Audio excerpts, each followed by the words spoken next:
ਉਹਦੇ ਸੰਬੰਧ ਦੇ ਵਿੱਚ ਕੁਝ ਝਗੜਾ ਹੋਇਆ।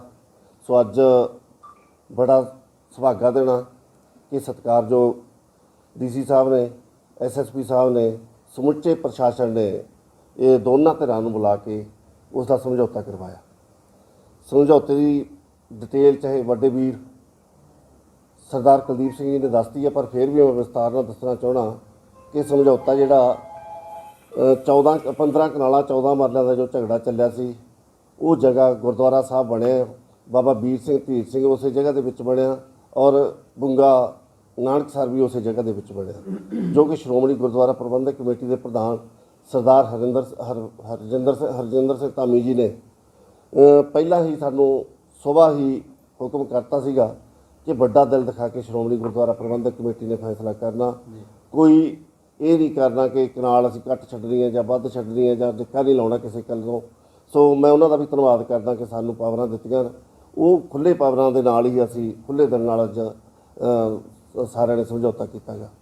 सो जिहड़ा समझौता होया गुरुद्वारा साहब जिहड़े दोने आ वो इसे तरह ही इस जगह के विच गुरुद्वारा साहब स्थापित रहेंगे और जो उत्थे कारज होने वो अकाल तख्त साहब की मर्यादा के मुताबिक जो पहला भी ये गुरुद्वारा साहिबान अकाल तख्त साहब की मर्यादा ही बहाल रखते हैं उस तरह ही चलाउणगे। सो मैं धन्नवाद करदा सारे समुचे जिन्ने भी रोल अदा किया इस समागम के विच, कई दिनों तो प्रशासन का भी, सारी जिन्ने पत्रकार वीर, चाहे किसी के साथों शान के खिलाफ मैथों किसी तो भी उल्ट बोलिया गया होवे, असीं माफ़ी भी चाहुंदे आ। सो अगे तो कोशिश करांगे कि यह जिहा विवाद ना खड़ा होण देईए। इस समझौते नूं लागू चीज़ बनाओगे जो भी उत्थे चीज़ बनेगी उस दे उत्ते जिस तरह फैसला किया गया, गुरुआं दे गुरु रविदास भगत जी का नाम जिक्र किया, बाबा वीर सिंह धीर सिंह जी का जिक्र किया, बाबा जीवन सिंह जी का, वो असीं स्थापित करांगे जदों भी बिल्डिंगां उत्थे कोई भी कारज असीं करांगे। सो जिहड़ी वाहीयोग जमीन आ तकरीबन बाबा वीर सिंह धीर सिंह जी के कब्जे दे विच, इस तरह बुंगा नानकसर के कब्जे दे विच सी, वो समझौते तहत श्रोमणी गुरुद्वारा प्रबंधक कमेटी नूं छड्डी गई है, जिहदे विच आपां कारज इह बिल्डिंग बनाउण दी गल कर रहे हैं। सो मैं सारिਆਂ ਦਾ दुबारे फिर आपदे दिल दीआं गहराइयां विचों प्रधान साहब वालों, सत्कारयोग सिंह साहब जी वालों सारी संगत का धन्नवाद करदा ते आस करदा इस तरह तुसीं आपां असीं मिल जुल के साझे कारज करते रहिए, सहयोगी बणीए एक दूजे दे। वाहिगुरू जी का खालसा, वाहिगुरू जी की फतेह। 11 मैंबरी जिहड़ी साडी गुरुद्वारा नानकसर बुंगा जी की जिहड़ी 11 मैंबरी कमेटी बनी सी, अज काफ़ी साथी उहदे विचों इत्थे मौजूद ने। अज श्रोमणी गुरुद्वारा प्रबंधक कमेटी के साडे सत्कारयोग साथी, साडे बहुत ही सत्कारयोग माता जी, सारे जिन्ने भी मैंबर से दोनों धिरां ने बैठ के असी मसला हल कर लिया, टेबल ते बैठ के हल कर लिया। श्रोमणी गुरुद्वारा प्रबंधक कमेटी ने भी बड़ा दिल दिखाउंदे होए साडियां शर्तां मन्नियां ने। उसे जगह के उत्ते सतगुरु रविदास महाराज जी नानकसर बुंगा रमदासिया सिंघा गुरु घर मौजूद रहूगा। इत्थों तक कि कमेटी ने खुला दिल दिखाउंदे होए श्रोमणी गुरुद्वारा प्रबंधक कमेटी, क्योंकि थोड़े कुछ कन्फ्यूज खड़े हो गए सी, जिहड़ा ये विवाद चलिया तो समाज ने बहुत बड़ा साडा साथ दिता। सारे ही साथियों ने, सारे जिन्ने भी सी बहुत बड़ा संयोग दिता तो संयोग मिलने दे नाल मिल बैठ के यह मसला हल हो गया। सतगुर रविदास जी का गुरु घर उस जगह ते उस स्थान ते रहेगा। ये जल्दी ही सानू प्रशासन ने, मानयोग डीसी साहब, मानयोग एसएसपी साहब का भी बहुत, मानयोग एसडीएम साहब तलवंडी साबो का, डीएसपी तलवंडी साबो का दिल दीआं गहराइयां दे विचों धन्नवाद। मानयोग एसएसपी, मानयोग साडे डीसी साहब का पूरा समा दे के साडी गल्लां नूं, साडीआं भावनावां नूं समझदे होए गुरु घर वाली जगह जिन्नी भी है 15 कनाल 14 मरले वो गुरु घर नूं ही मिलूगी। तो जिहड़ी कोई नाल थोड़ी मोटी, मैं तो कमेटी का फिर धन्नवाद करूँगा, जे कोई भूमि घटदी है जां किसी चीज़ की कोई कमी पैंदी है वो भी कहते असीं तुहानूं मुहैया करावांगे।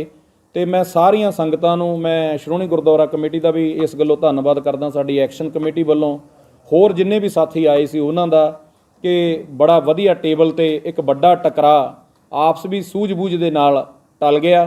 तो इस करके अगे तो दोने धिरां समाज नूं, नवें समाज नूं ਸਿੱਖ ਇਤਿਹਾਸ ਵਾਸਤੇ ਦੱਸਣਗੇ ਤੇ ਉਹਨਾਂ ਨੂੰ ਬਾਣੀ ਨਾਲ ਜੋੜਨ ਲਈ ਪ੍ਰੇਰਿਤ ਕਰਨਗੇ। ਤੇ ਦੂਸਰੀ ਗੱਲ, ਜਿਹੜੀ ਨਾਨਕਸਰ ਬੁੰਗਾ ਦੇ ਜ਼ਮੀਨ ਮੇਰਾ ਖਿਆਲ ਲਗਭਗ 12 ਕਨਾਲਾਂ ਦੀ ਜ਼ਮੀਨ ਕਬਜ਼ੇ ਦੇ ਵਿੱਚ ਸੀ ਲੰਬੇ ਸਮੇਂ ਤੋਂ, ਉਹ ਜਿਹੜੀ ਛੱਡੀ ਆ, ਉਹ ਜ਼ਮੀਨ ਦੇ ਵਿੱਚ ਜਿਹੜਾ ਵੀ ਕੁਛ ਸ਼੍ਰੋਮਣੀ ਗੁਰਦੁਆਰਾ ਪ੍ਰਬੰਧਕ ਕਮੇਟੀ ਕੋਲੋਂ ਬਣਾਇਆ ਜਾਊ, ਜਿਹੜੀ ਉਹਦੀ ਗੈਲਰੀ ਹੋਊਗੀ, ਉਹਦੇ ਵਿੱਚ ਸਤਿਗੁਰੂ ਰਵਿਦਾਸ ਮਹਾਰਾਜ ਜੀ ਦੀ ਯਾਦ ਦੇ ਵਿੱਚ ਉਹਨਾਂ ਨੂੰ ਸੰਪ੍ਰਿਤ ਕੀਤਾ ਜਾਊਗਾ, ਬਾਬਾ ਵੀਰ ਸਿੰਘ, ਬਾਬਾ ਧੀਰ ਸਿੰਘ ਜੀ ਨੂੰ। ਇਹ ਵੀ ਮੈਂ ਸ਼੍ਰੋਮਣੀ ਗੁਰਦੁਆਰਾ ਕਮੇਟੀ ਦਾ ਧੰਨਵਾਦ ਕਰਦਾ। ਵਾਹਿਗੁਰੂ ਜੀ ਕਾ ਖਾਲਸਾ, ਵਾਹਿਗੁਰੂ ਜੀ ਕੀ ਫਤਿਹ। ਵਾਹਿਗੁਰੂ ਜੀ ਕਾ ਖਾਲਸਾ, ਵਾਹਿਗੁਰੂ ਜੀ ਕੀ ਫਤਿਹ। ਮੈਂ ਮੋਹਨ ਸਿੰਘ ਬੰਗੀ, ਮੈਂਬਰ ਸ਼੍ਰੋਮਣੀ ਗੁਰਦੁਆਰਾ ਪ੍ਰਬੰਧਕ ਕਮੇਟੀ ਹਲਕਾ ਤਲਵੰਡੀ ਸਾਬੋ। ਸੋ ਕੁਝ ਪਿਛਲੇ ਦਿਨਾਂ ਦੇ ਵਿੱਚ ਸ਼੍ਰੋਮਣੀ ਗੁਰਦੁਆਰਾ ਪ੍ਰਬੰਧਕ ਕਮੇਟੀ ਦਾ ਤੇ ਬੁੰਗਾ ਨਾਨਕਸਰ, ਜੋ ਕਿ ਪਿਛਲੇ ਲੰਮੇ ਸਮੇਂ ਤੋਂ ਤਕਰੀਬਨ 23 ਸਾਲ ਹੋ ਗਏ ਸੀ ਕੇਸ ਚੱਲਦੇ ਸੀ, ਉਹਦੇ ਸੰਬੰਧ ਦੇ ਵਿੱਚ ਕੁਝ ਝਗੜਾ ਹੋਇਆ। ਸੋ ਅੱਜ ਬੜਾ ਸੁਭਾਗਾ ਦੇਣਾ ਕਿ ਸਤਿਕਾਰਯੋਗ ਡੀਸੀ ਸਾਹਿਬ ਨੇ, ਐਸਐਸਪੀ ਸਾਹਿਬ ਨੇ, ਸਮੁੱਚੇ ਪ੍ਰਸ਼ਾਸਨ ਨੇ ਇਹ ਦੋਨਾਂ ਧਿਰਾਂ ਨੂੰ ਬੁਲਾ ਕੇ ਉਸ ਦਾ ਸਮਝੌਤਾ ਕਰਵਾਇਆ। ਸਮਝੌਤੇ ਦੀ ਡਿਟੇਲ ਚਾਹੇ ਵੱਡੇ ਵੀਰ ਸਰਦਾਰ ਕੁਲਦੀਪ ਸਿੰਘ ਜੀ ਨੇ ਦੱਸਤੀ ਹੈ, ਪਰ ਫਿਰ ਵੀ ਮੈਂ ਵਿਸਤਾਰ ਨਾਲ ਦੱਸਣਾ ਚਾਹਣਾ ਕਿ ਸਮਝੌਤਾ ਜਿਹੜਾ 15 ਕਨਾਲਾਂ 14 ਮਰਲਿਆਂ ਦਾ ਜੋ ਝਗੜਾ ਚੱਲਿਆ ਸੀ, ਉਹ ਜਗ੍ਹਾ ਗੁਰਦੁਆਰਾ ਸਾਹਿਬ ਬਣਿਆ, ਬਾਬਾ ਵੀਰ ਸਿੰਘ ਧੀਰ ਸਿੰਘ ਉਸੇ ਜਗ੍ਹਾ ਦੇ ਵਿੱਚ ਬਣਿਆ, ਔਰ ਬੁੰਗਾ ਨਾਨਕਸਰ ਵੀ ਉਸੇ ਜਗ੍ਹਾ ਦੇ ਵਿੱਚ ਬਣਿਆ, ਜੋ ਕਿ ਸ਼੍ਰੋਮਣੀ ਗੁਰਦੁਆਰਾ ਪ੍ਰਬੰਧਕ ਕਮੇਟੀ ਦੇ ਪ੍ਰਧਾਨ ਸਰਦਾਰ ਹਰਜਿੰਦਰ ਸਿੰਘ ਧਾਮੀ ਜੀ ਨੇ ਪਹਿਲਾਂ ਹੀ ਸਾਨੂੰ ਸੁਬਾਹ ਹੀ ਹੁਕਮ ਕਰਤਾ ਸੀਗਾ ਕਿ ਵੱਡਾ ਦਿਲ ਦਿਖਾ ਕੇ ਸ਼੍ਰੋਮਣੀ ਗੁਰਦੁਆਰਾ ਪ੍ਰਬੰਧਕ ਕਮੇਟੀ ਨੇ ਫੈਸਲਾ ਕਰਨਾ। ਕੋਈ ਇਹ ਨਹੀਂ ਕਰਨਾ ਕਿ ਕਨਾਲ ਅਸੀਂ ਘੱਟ ਛੱਡਣੀ ਹੈ ਜਾਂ ਵੱਧ ਛੱਡਣੀ ਹੈ ਜਾਂ ਡਿੱਕਾ ਨਹੀਂ ਲਾਉਣਾ ਕਿਸੇ ਗੱਲ ਤੋਂ। ਸੋ ਮੈਂ ਉਹਨਾਂ ਦਾ ਵੀ ਧੰਨਵਾਦ ਕਰਦਾ ਕਿ ਸਾਨੂੰ ਪਾਵਰਾਂ ਦਿੱਤੀਆਂ। ਉਹ ਖੁੱਲ੍ਹੇ ਪਾਵਰਾਂ ਦੇ ਨਾਲ ਹੀ ਅਸੀਂ ਖੁੱਲ੍ਹੇ ਦਿਲ ਨਾਲ ਅੱਜ ਸਾਰਿਆਂ ਨੇ ਸਮਝੌਤਾ ਕੀਤਾ ਗਾ।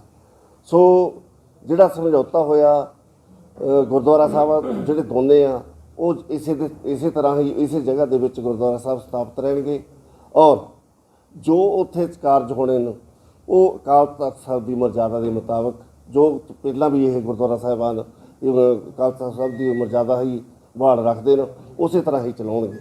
ਸੋ ਮੈਂ ਧੰਨਵਾਦ ਕਰਦਾ ਸਾਰੇ ਸਮੁੱਚੇ ਜਿੰਨੇ ਵੀ ਰੋਲ ਅਦਾ ਕੀਤਾ ਇਸ ਸਮਾਗਮ ਦੇ ਵਿੱਚ। ਕਈ ਦਿਨਾਂ ਤੋਂ ਪ੍ਰਸ਼ਾਸਨ ਦਾ ਵੀ, ਸਾਰੀ ਜਿੰਨੇ ਪੱਤਰਕਾਰ ਵੀਰ, ਚਾਹੇ ਕਿਸੇ ਦੇ ਸਾਥੋਂ ਸ਼ਾਨ ਦੇ ਖਿਲਾਫ ਮੈਥੋਂ ਕਿਸੇ ਤੋਂ ਵੀ ਉਲਟ ਬੋਲਿਆ ਗਿਆ ਹੋਵੇ, ਅਸੀਂ ਮਾਫੀ ਵੀ ਚਾਹੁੰਦੇ ਹਾਂ। ਸੋ ਅੱਗੇ ਤੋਂ ਕੋਸ਼ਿਸ਼ ਕਰਾਂਗੇ ਕਿ ਇਹੋ ਜਿਹਾ ਵਿਵਾਦ ਨਾ ਖੜਾ ਹੋਣ ਦੇਈਏ। ਇਸ ਸਮਝੌਤੇ ਨੂੰ ਲਾਗੂ ਜਿਹੜੀ ਉਹ ਚੀਜ਼ ਬਣਾਉਂਗੇ, ਜੋ ਵੀ ਉੱਥੇ ਚੀਜ਼ ਬਣੇਗੀ ਉਸ ਦੇ ਉੱਤੇ ਜਿਸ ਤਰ੍ਹਾਂ ਫੈਸਲਾ ਕੀਤਾ ਗਿਆ, ਗੁਰੂਆਂ ਦੇ ਗੁਰੂ ਰਵਿਦਾਸ ਭਗਤ ਜੀ ਦਾ ਨਾਂ ਜ਼ਿਕਰ ਕੀਤਾ, ਬਾਬਾ ਵੀਰ ਸਿੰਘ ਧੀਰ ਸਿੰਘ ਜੀ ਦਾ ਜ਼ਿਕਰ ਕੀਤਾ, ਬਾਬਾ ਜੀਵਨ ਸਿੰਘ ਜੀ ਦਾ, ਉਹ ਅਸੀਂ ਸਥਾਪਿਤ ਕਰਾਂਗੇ ਜਦੋਂ ਵੀ ਬਿਲਡਿੰਗਾਂ ਉੱਥੇ ਕੋਈ ਵੀ ਕਾਰਜ ਅਸੀਂ ਕਰਾਂਗੇ। ਸੋ ਜਿਹੜੀ ਵਾਹੀਯੋਗ ਜ਼ਮੀਨ ਆ ਤਕਰੀਬਨ ਬਾਬਾ ਵੀਰ ਸਿੰਘ ਧੀਰ ਸਿੰਘ ਜੀਆਂ ਦੇ ਕਬਜ਼ੇ ਦੇ ਵਿੱਚ, ਇਸੇ ਤਰ੍ਹਾਂ ਬੁੰਗਾ ਨਾਨਕਸਰ ਦੇ ਕਬਜ਼ੇ ਦੇ ਵਿੱਚ ਸੀ, ਉਹ ਸਮਝੌਤੇ ਤਹਿਤ ਸ਼੍ਰੋਮਣੀ ਗੁਰਦੁਆਰਾ ਪ੍ਰਬੰਧਕ ਕਮੇਟੀ ਨੂੰ ਛੱਡੀ ਗਈ ਆ, ਜਿਹਦੇ ਵਿੱਚ ਆਪਾਂ ਕਾਰਜ ਇਹ ਬਿਲਡਿੰਗ ਬਣਾਉਣ ਦੀ ਗੱਲ ਕਰ ਰਹੇ ਹਾਂ। ਸੋ ਮੈਂ ਸਾਰਿਆਂ ਦਾ ਦੁਬਾਰੇ ਫੇਰ ਆਪਦੇ ਦਿਲ ਦੀਆਂ ਗਹਿਰਾਈਆਂ ਵਿੱਚੋਂ ਪ੍ਰਧਾਨ ਸਾਹਿਬ ਵੱਲੋਂ, ਸਤਿਕਾਰਯੋਗ ਸਿੰਘ ਸਾਹਿਬ ਜੀਆਂ ਵੱਲੋਂ ਸਾਰੀ ਸੰਗਤ ਦਾ ਧੰਨਵਾਦ ਕਰਦਾ ਤੇ ਆਸ ਕਰਦਾ ਇਸੇ ਤਰ੍ਹਾਂ ਤੁਸੀਂ ਅਸੀਂ ਮਿਲ ਜੁਲ ਕੇ ਸਾਂਝੇ ਕਾਰਜ ਕਰਦੇ ਰਹੀਏ, ਸਹਿਯੋਗੀ ਬਣੀਏ ਇੱਕ ਦੂਜੇ ਦੇ। ਵਾਹਿਗੁਰੂ ਜੀ ਕਾ ਖਾਲਸਾ, ਵਾਹਿਗੁਰੂ ਜੀ ਕੀ ਫਤਿਹ। 11 ਮੈਂਬਰੀ ਜਿਹੜੀ ਸਾਡੀ ਗੁਰਦੁਆਰਾ ਨਾਨਕਸਰ ਬੁੰਗਾ ਜੀ ਦੀ ਜਿਹੜੀ 11 ਮੈਂਬਰੀ ਕਮੇਟੀ ਬਣੀ ਸੀ, ਅੱਜ ਕਾਫੀ ਸਾਥੀ ਉਹਦੇ ਵਿੱਚੋਂ ਇੱਥੇ ਮੌਜੂਦ ਨੇ। ਅੱਜ ਸ਼੍ਰੋਮਣੀ ਗੁਰਦੁਆਰਾ ਪ੍ਰਬੰਧਕ ਕਮੇਟੀ ਦੇ ਸਾਡੇ ਸਤਿਕਾਰਯੋਗ ਸਾਥੀ, ਸਾਡੇ ਬਹੁਤ ਹੀ ਸਤਿਕਾਰਯੋਗ ਮਾਤਾ ਜੀ, ਸਾਰੇ ਜਿੰਨੇ ਵੀ ਮੈਂਬਰ ਸੀ, ਦੋਨਾਂ ਧਿਰਾਂ ਨੇ ਬੈਠ ਕੇ ਅਸੀਂ ਮਸਲਾ ਹੱਲ ਕਰ ਲਿਆ, ਟੇਬਲ ਤੇ ਬੈਠ ਕੇ ਹੱਲ ਕਰ ਲਿਆ। ਸ਼੍ਰੋਮਣੀ ਗੁਰਦੁਆਰਾ ਪ੍ਰਬੰਧਕ ਕਮੇਟੀ ਨੇ ਵੀ ਵੱਡਾ ਦਿਲ ਦਿਖਾਉਂਦੇ ਹੋਏ ਸਾਡੀਆਂ ਸ਼ਰਤਾਂ ਮੰਨੀਆਂ ਨੇ। ਉਸੇ ਜਗ੍ਹਾ ਦੇ ਉੱਤੇ ਸਤਿਗੁਰੂ ਰਵਿਦਾਸ ਮਹਾਰਾਜ ਜੀ ਨਾਨਕਸਰ ਬੁੰਗਾ ਰਮਦਾਸੀਆ ਸਿੰਘਾ ਗੁਰੂ ਘਰ ਮੌਜੂਦ ਰਹੂਗਾ। ਇੱਥੋਂ ਤੱਕ ਕਿ ਕਮੇਟੀ ਨੇ ਖੁੱਲ੍ਹਾ ਦਿਲ ਦਿਖਾਉਂਦੇ ਹੋਏ ਸ਼੍ਰੋਮਣੀ ਗੁਰਦੁਆਰਾ ਪ੍ਰਬੰਧਕ ਕਮੇਟੀ, ਕਿਉਂਕਿ ਥੋੜ੍ਹੇ ਜਿਹੇ ਕੁਛ ਕਨਫਿਊਜ਼ ਖੜੇ ਹੋ ਗਏ ਸੀ, ਜਿਹੜਾ ਇਹ ਬਵਾਲ ਚੱਲਿਆ, ਤੇ ਸਮਾਜ ਨੇ ਬਹੁਤ ਵੱਡਾ ਸਾਡਾ ਸਾਥ ਦਿੱਤਾ। ਸਾਰੇ ਹੀ ਸਾਥੀਆਂ ਨੇ, ਸਾਰੇ ਜਿੰਨੇ ਵੀ ਸੀ, ਬਹੁਤ ਵੱਡਾ ਸੰਯੋਗ ਦਿੱਤਾ ਤੇ ਸੰਯੋਗ ਮਿਲਣ ਦੇ ਨਾਲ ਮਿਲ ਬੈਠ ਕੇ ਇਹ ਮਸਲਾ ਹੱਲ ਹੋ ਗਿਆ। ਸਤਿਗੁਰ ਰਵਿਦਾਸ ਜੀ ਦਾ ਗੁਰੂ ਘਰ ਉਸੇ ਜਗ੍ਹਾ ਤੇ ਉਸੇ ਸਥਾਨ ਤੇ ਰਹੇਗਾ।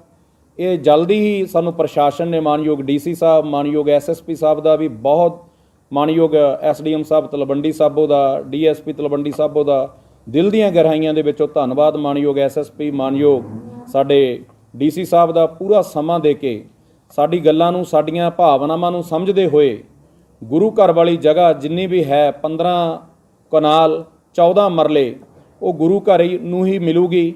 ਤੇ ਜਿਹੜੀ ਕੋਈ ਨਾਲ ਥੋੜ੍ਹੀ ਮੋਟੀ, ਮੈਂ ਤਾਂ ਕਮੇਟੀ ਦਾ ਫਿਰ ਧੰਨਵਾਦ ਕਰੂੰਗਾ, ਜੇ ਕੋਈ ਭੂਮੀ ਘਟਦੀ ਹੈ ਜਾਂ ਕਿਸੇ ਚੀਜ਼ ਦੀ ਕੋਈ ਕਮੀ ਪੈਂਦੀ ਹੈ ਉਹ ਵੀ ਕਹਿੰਦੇ ਅਸੀਂ ਤੁਹਾਨੂੰ ਮੁਹੱਈਆ ਕਰਾਵਾਂਗੇ। ਤੇ ਮੈਂ ਸਾਰੀਆਂ ਸੰਗਤਾਂ ਨੂੰ, ਮੈਂ ਸ਼੍ਰੋਮਣੀ ਗੁਰਦੁਆਰਾ ਕਮੇਟੀ ਦਾ ਵੀ ਇਸ ਗੱਲੋਂ ਧੰਨਵਾਦ ਕਰਦਾ, ਸਾਡੀ ਐਕਸ਼ਨ ਕਮੇਟੀ ਵੱਲੋਂ, ਹੋਰ ਜਿੰਨੇ ਵੀ ਸਾਥੀ ਆਏ ਸੀ ਉਹਨਾਂ ਦਾ, ਕਿ ਬੜਾ ਵਧੀਆ ਟੇਬਲ ਤੇ ਇੱਕ ਵੱਡਾ ਟਕਰਾਅ ਆਪਸ ਵੀ ਸੂਝ-ਬੂਝ ਦੇ ਨਾਲ ਟਲ ਗਿਆ। ਤੇ ਇਸ ਕਰਕੇ ਅੱਗੇ ਤੋਂ ਦੋਨੇ ਧਿਰਾਂ ਸਮਾਜ ਨੂੰ, ਨਵੇਂ ਸਮਾਜ ਨੂੰ ਸਿੱਖ ਇਤਿਹਾਸ ਵਾਸਤੇ ਦੱਸਣਗੇ ਤੇ ਉਹਨਾਂ ਨੂੰ ਬਾਣੀ ਨਾਲ ਜੋੜਨ ਲਈ ਪ੍ਰੇਰਿਤ ਕਰਨਗੇ। ਤੇ ਦੂਸਰੀ ਗੱਲ, ਜਿਹੜੀ ਨਾਨਕਸਰ ਬੁੰਗਾ ਦੇ ਜ਼ਮੀਨ, ਮੇਰਾ ਖਿਆਲ ਲਗਭਗ 12 ਕਨਾਲਾਂ ਦੀ ਜ਼ਮੀਨ ਕਬਜ਼ੇ ਦੇ ਵਿੱਚ ਸੀ ਲੰਬੇ ਸਮੇਂ ਤੋਂ, ਉਹ ਜਿਹੜੀ ਛੱਡੀ ਆ, ਉਹ ਜ਼ਮੀਨ ਦੇ ਵਿੱਚ ਜਿਹੜਾ ਵੀ ਕੁਛ ਸ਼੍ਰੋਮਣੀ ਗੁਰਦੁਆਰਾ ਪ੍ਰਬੰਧਕ ਕਮੇਟੀ ਕੋਲੋਂ ਬਣਾਇਆ ਜਾਊ, ਜਿਹੜੀ ਉਹਦੀ ਗੈਲਰੀ ਹੋਊਗੀ, ਉਹਦੇ ਵਿੱਚ ਸਤਿਗੁਰੂ ਰਵਿਦਾਸ ਮਹਾਰਾਜ ਜੀ ਦੀ ਯਾਦ ਦੇ ਵਿੱਚ ਉਹਨਾਂ ਨੂੰ ਸੰਪ੍ਰਿਤ ਕੀਤਾ ਜਾਊਗਾ, ਬਾਬਾ ਵੀਰ ਸਿੰਘ, ਬਾਬਾ ਧੀਰ ਸਿੰਘ ਜੀ ਨੂੰ। ਇਹ ਵੀ ਮੈਂ ਸ਼੍ਰੋਮਣੀ ਗੁਰਦੁਆਰਾ ਕਮੇਟੀ ਦਾ ਧੰਨਵਾਦ ਕਰਦਾ। ਵਾਹਿਗੁਰੂ ਜੀ ਕਾ ਖਾਲਸਾ, ਵਾਹਿਗੁਰੂ ਜੀ ਕੀ ਫਤਿਹ। ਵਾਹਿਗੁਰੂ ਜੀ ਕਾ ਖਾਲਸਾ, ਵਾਹਿਗੁਰੂ ਜੀ ਕੀ ਫਤਿਹ। ਮੈਂ ਮੋਹਨ ਸਿੰਘ ਬੰਗੀ, ਮੈਂਬਰ ਸ਼੍ਰੋਮਣੀ ਗੁਰਦੁਆਰਾ ਪ੍ਰਬੰਧਕ ਕਮੇਟੀ ਹਲਕਾ ਤਲਵੰਡੀ ਸਾਬੋ। ਸੋ ਕੁਝ ਪਿਛਲੇ ਦਿਨਾਂ ਦੇ ਵਿੱਚ ਸ਼੍ਰੋਮਣੀ ਗੁਰਦੁਆਰਾ ਪ੍ਰਬੰਧਕ ਕਮੇਟੀ ਦਾ ਤੇ ਬੁੰਗਾ ਨਾਨਕਸਰ, ਜੋ ਕਿ ਪਿਛਲੇ ਲੰਮੇ ਸਮੇਂ ਤੋਂ ਤਕਰੀਬਨ 23 ਸਾਲ ਹੋ ਗਏ ਸੀ ਕੇਸ ਚੱਲਦੇ ਸੀ, ਉਹਦੇ ਸੰਬੰਧ ਦੇ ਵਿੱਚ ਕੁਝ ਝਗੜਾ ਹੋਇਆ। ਸੋ ਅੱਜ ਬੜਾ ਸੁਭਾਗਾ ਦੇਣਾ ਕਿ ਸਤਿਕਾਰਯੋਗ ਡੀਸੀ ਸਾਹਿਬ ਨੇ, ਐਸਐਸਪੀ ਸਾਹਿਬ ਨੇ, ਸਮੁੱਚੇ ਪ੍ਰਸ਼ਾਸਨ ਨੇ ਇਹ ਦੋਨਾਂ ਧਿਰਾਂ ਨੂੰ ਬੁਲਾ ਕੇ ਉਸ ਦਾ ਸਮਝੌਤਾ ਕਰਵਾਇਆ। ਸਮਝੌਤੇ ਦੀ ਡਿਟੇਲ ਚਾਹੇ ਵੱਡੇ ਵੀਰ ਸਰਦਾਰ ਕੁਲਦੀਪ ਸਿੰਘ ਜੀ ਨੇ ਦੱਸਤੀ ਹੈ, ਪਰ ਫਿਰ ਵੀ ਮੈਂ ਵਿਸਤਾਰ ਨਾਲ ਦੱਸਣਾ ਚਾਹੁੰਦਾ ਕਿ ਸਮਝੌਤਾ ਜਿਹੜਾ 15 ਕਨਾਲਾਂ 14 ਮਰਲਿਆਂ ਦਾ ਜੋ ਝਗੜਾ ਚੱਲਿਆ ਸੀ, ਉਹ ਜਗ੍ਹਾ ਗੁਰਦੁਆਰਾ ਸਾਹਿਬ ਬਣਿਆ, ਬਾਬਾ ਵੀਰ ਸਿੰਘ, ਧੀਰ ਸਿੰਘ ਉਸੇ ਜਗ੍ਹਾ ਦੇ ਵਿੱਚ ਬਣਿਆ, ਔਰ ਬੁੰਗਾ ਨਾਨਕਸਰ ਵੀ ਉਸੇ ਜਗ੍ਹਾ ਦੇ ਵਿੱਚ ਬਣਿਆ, ਜੋ ਕਿ ਸ਼੍ਰੋਮਣੀ ਗੁਰਦੁਆਰਾ ਪ੍ਰਬੰਧਕ ਕਮੇਟੀ ਦੇ ਪ੍ਰਧਾਨ ਸਰਦਾਰ ਹਰਜਿੰਦਰ ਸਿੰਘ ਧਾਮੀ ਜੀ ਨੇ ਪਹਿਲਾਂ ਹੀ ਸਾਨੂੰ ਸੁਬਾਹ ਹੀ ਹੁਕਮ ਕਰਤਾ ਸੀਗਾ ਕਿ ਵੱਡਾ ਦਿਲ ਦਿਖਾ ਕੇ ਸ਼੍ਰੋਮਣੀ ਗੁਰਦੁਆਰਾ ਪ੍ਰਬੰਧਕ ਕਮੇਟੀ ਨੇ ਫੈਸਲਾ ਕਰਨਾ। ਕੋਈ